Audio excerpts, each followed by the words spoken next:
you can sleep without the fears of being woke by the sounds of sirens, screams of people being smoked. No more dope. You on.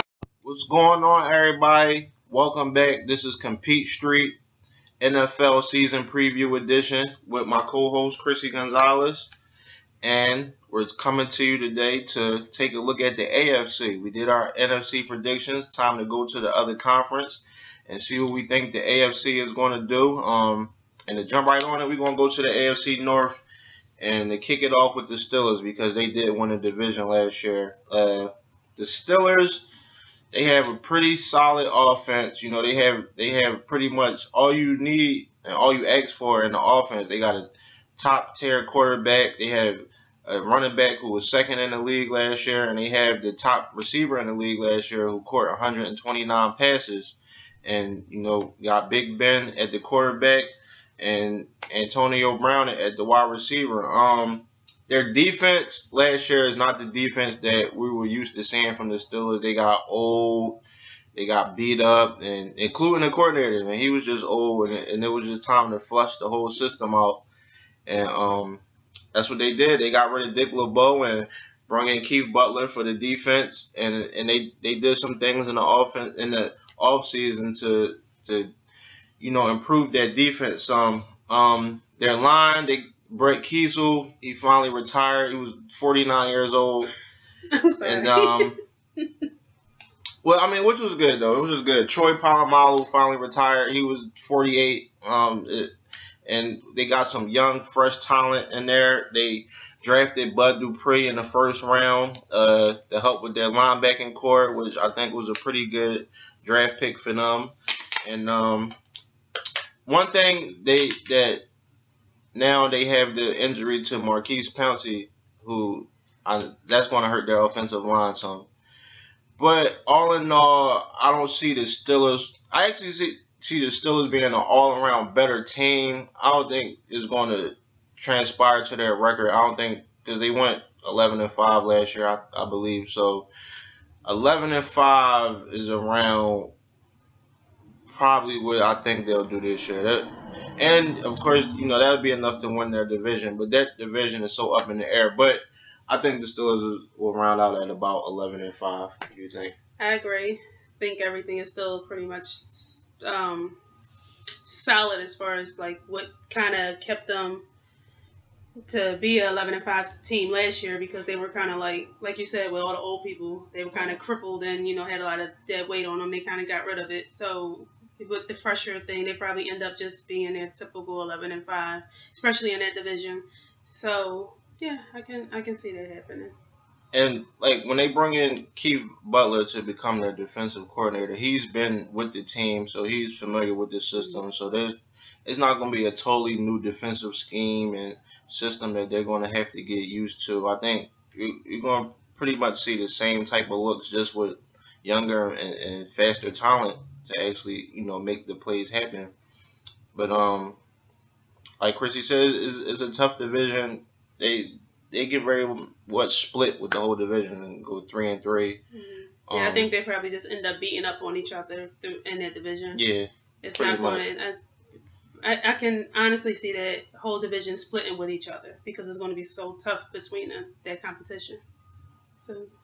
And they actually they drafted Senquez Golson in the second round to help with their secondary, but he's hurt now. And he probably won't play this year.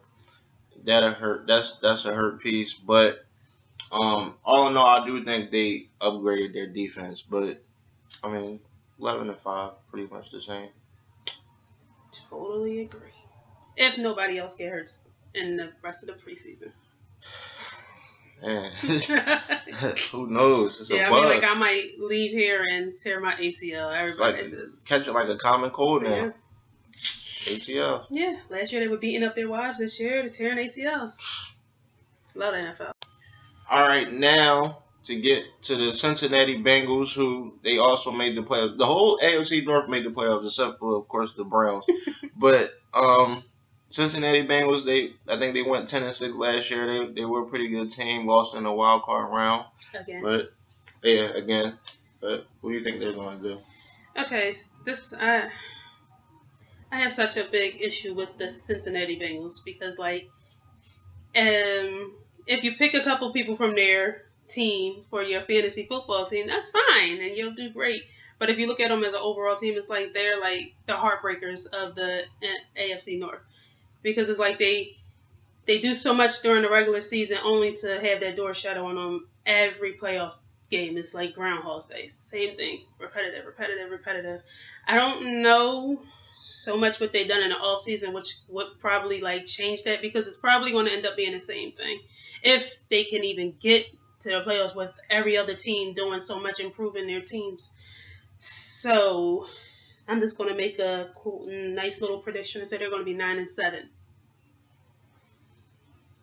Well, the Bengals are one of those teams that you don't want to play any week.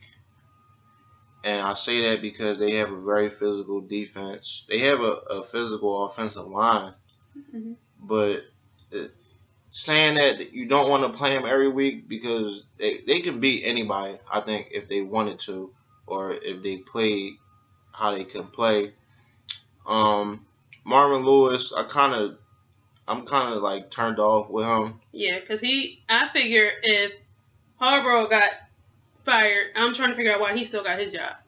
Yeah, it must be some like affirmative action 12 type thing. Yeah, he's been 12 years and I don't even think he hasn't won a playoff game. I don't know, maybe he has some pictures that he can leak to the public. Yeah. Because I don't I'm not this will be his last year. I don't see Marvin Lewis being there. And if it's not his last year, I need TMZ to investigate him. Because I want to know what he got. I need TMZ to investigate, is Andy Dalton the illegitimate child of John Gruden?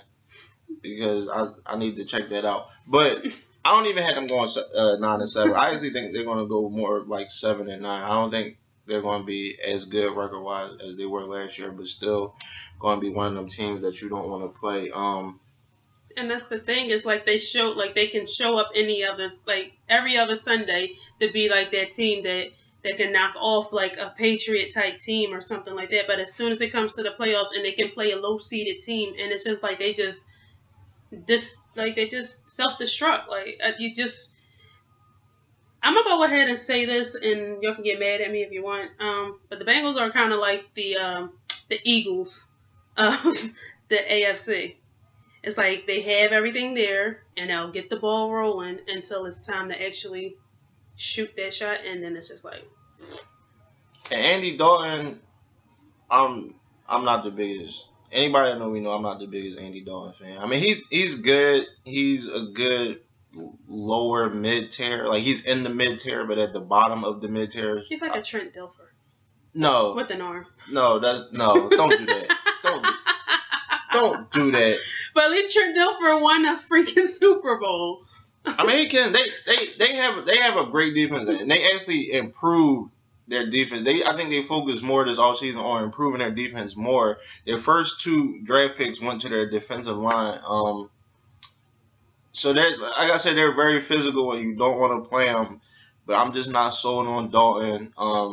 I think AJ Green, I like him. I think he's a tad bit overrated, just a tad bit. They lost Jermaine Gresham finally. Yeah.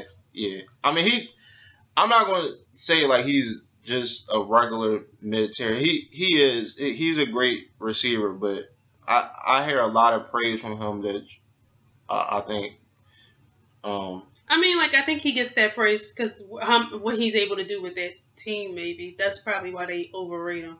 You ever had like that player? Like, there's a couple of people that I think are like overrated, and they're only praised higher because of the team that they're on, and it makes it seem like they're better than what they really are. Like if you were to put them on a different team, they'd be mediocre. I mean, don't get me wrong. I'll take AJ Green from my team in a heartbeat. He's not in that Calvin Johnson, Dez Bryant. Oh no, definitely not. I mean, like I get what you're saying, but yeah. Yeah. I mean, like for that team, then I think his praise is is deserving, but outside ranked with every other receiver, no. But to be honest, Bengals 7-9, 8-8. I said 9-7. 8 at best. I don't think the Bengals are gonna make the playoffs. I think Probably, definitely. it's gonna be a new team this year. They've been making the playoffs since Andy Dalton and AJ Green came. And this by them missing the playoffs will open the door for those head offices to finally fire Marvin Lewis. Yes. For Christ's sake. And bring in AJ Dalton. Bring in Chucky. Andy Dalton's dad. Or me. I'll coach him. There you go. I hate Cincinnati. The Cleveland Browns. To be fair, the Cleveland Browns had a very good first half of the season last year. They were right along with every other team in that division. Second half of the season, they just finally went downhill. Brian Hoyer wasn't playing as well as he started out, and the Manziel experiment blew up the whole lab. And not meth lab, but it might as well then. But the Browns, they're at the bottom of the division, and we'll stay there pretty much. But again, they kind of fit the identity of that division. You know, they're a defensive team, they're a physical team, and no matter what their record says, they're another one of them teams who you don't really want to play on Sunday. Quarterback situation is up in the air. Johnny Manziel actually has looked pretty good this preseason, but it'll probably be Josh McCown who takes the starting job. Which would probably work out better for them. I like Josh McCown.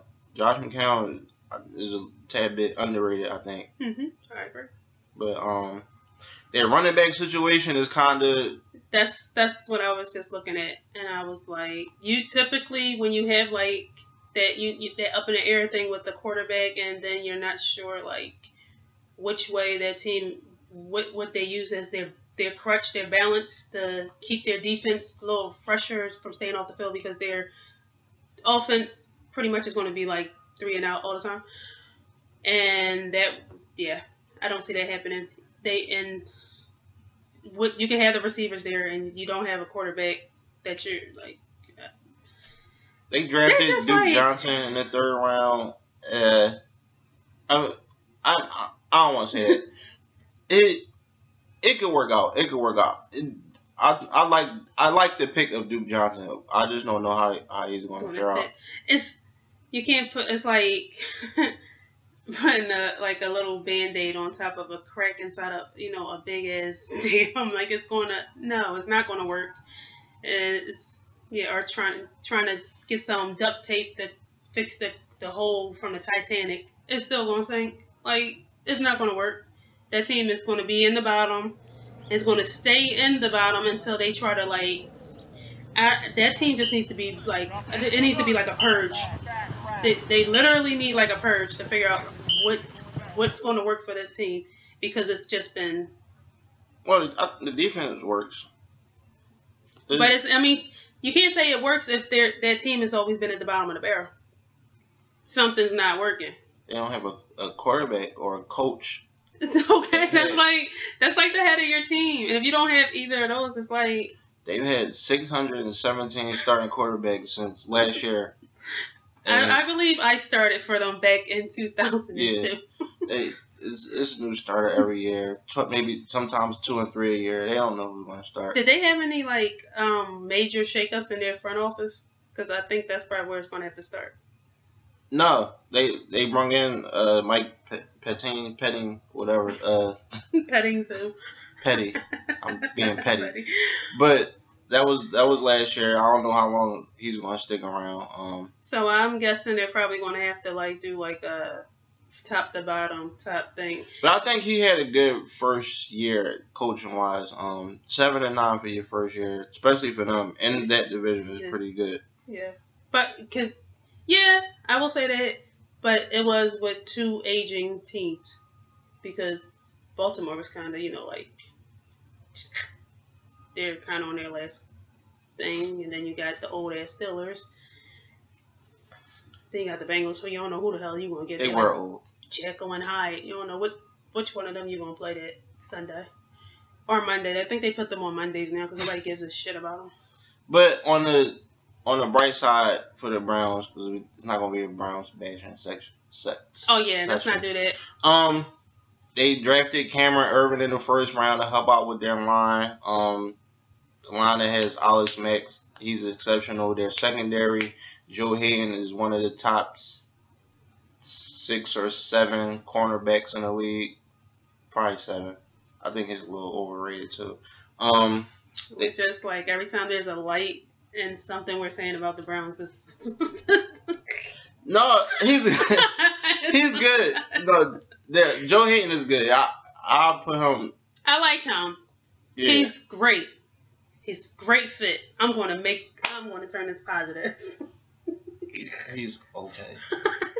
But other than that, there's a lot of young experiments going on with their defense, especially in the linebacking core.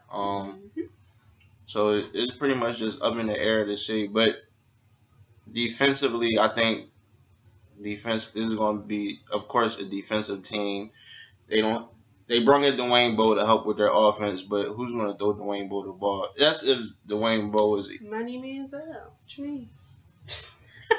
Yeah, week 4 and 5 it'll be him, and then week 6 and 7 it'll be McCown again. And then Josh McCown will probably get injured, and then he'll come back in for the last 3 weeks. Who knows? But all in all, record. Like, what do you think they're going to do record wise? 5-11. I'm being very generous with them. I might be wrong. You know what? I'm gonna go 6-10. I'm gonna give y'all 6 wins this year. I don't see it. I see 4. I don't see it. I really don't.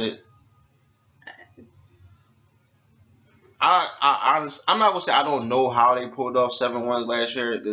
I mean, you gotta look at it this way, because do you remember how Pittsburgh was playing at the beginning of the season? It looked bad. Yeah. And then they just like crazy glued their stuff together and got it down, and that's what ended up. And then the Browns went downhill. So they were kind of like playing when teams weren't really playing up to their top, their best ability. And then once everybody starts showing up for real, and then that's when the real Cleveland Browns. Come December, the Browns are going to be fighting for a spot at the number 1 draft pick. That's all. But we all know that's one in Jacksonville. It'll be out of Browns and them, but she think they're going to do way better than what I think. Hey, look, maybe it'll go back to how it used to be when defense. Well, no, their defense ain't even that good. I'm sorry. They're not great. They're good. They're good. I mean, their defense might be better than my team defenses now. My defense though. But that's another story. Sorry, Brown. See you around draft time. And hopefully you guys will pick something that makes sense for y'all. Not just...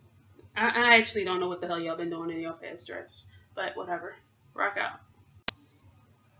Alright, the Baltimore Ravens. And what do you think?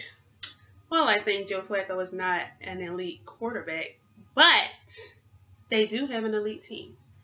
I think they're pretty solid. Like, even though, like, it was a lot of changes, but I do think the little changes that they put in, the replacements will work, and it's still, like, because their coaching that they have kind of is what keeps them going. You can take, like, a regular mediocre player, and their coach can just make them into that better player to fit inside that puzzle and work with their whole team. So I think they'll pretty much be like they were last year. I think that they probably can go deep into the playoffs. Not so deep, but I see them winning like at least their first playoff game. They will go to the playoffs. And I think that's all I can say about the Ravens. Like I said, I think they lost some people, but I think who they plugged in there will work to their advantage, and they'll continue to be that solid Ravens team that they've been for the past couple of seasons. Your thoughts? Flacco. He is at the top of the mid-tier class, or one of the quarterbacks at the top of the mid-tier class, I think. And I think when he locks in and turns it on, like y'all seen him doing the playoffs that year, He can be elite. I just all around know he's not elite. Justin Forsett, who knows if he had a one-hit wonder year. But I think that happens a lot. Doing good. Yeah, and they might do it more like a committee this year, which so you might see other running backs starting to get carries. They drafted Javarius Allen in the 4th round. Receiving wise, they lost Torrey Smith, drafted Brashad Perriman in the 1st round to replace him. And Torrey Smith, Brashad Perriman is a better route runner than Torrey Smith is. I think Torrey Smith was more just like a deep threat, so I think that is an upgrade actually. They drafted Max Williams to replace Owen Daniels, who they lost. Offense, I think the offense would be there. It's the defense that, I mean, they got a little older. They were a little older last year, and I think that's what the question mark with them is going to be. Especially their defensive line, who's pretty much mediocre to me. I think they have a pretty mediocre defensive line. They're in a tough division, like we've been saying, and they can pretty much split with everybody, even the Browns. All in all, also they have a new offensive coordinator and Mark Tresman coming in, so we'll be able to see what he can do with Flacco and their offense. But I'm going to give the Ravens a healthy 10-6 record, and I'm going to say that'll be enough for a wild card. Which I don't think they don't win a division. I don't know. Yeah, I think we're kind of like on the same page with that. I'll give them 10-6 as well, and I'm not sure that this division to me is kind of like that head scratcher to you, because it's like the 2 top teams are aging and they're trying to plug in those holes, and it's just like one of those. It's a wait and see division.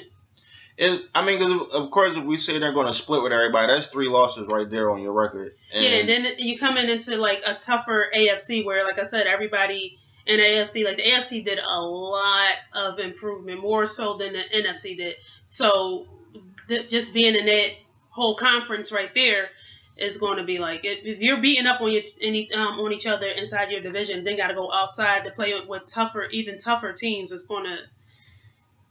And I say 10-6 with caution, because one thing that the AFC North has to play the NFC West this year.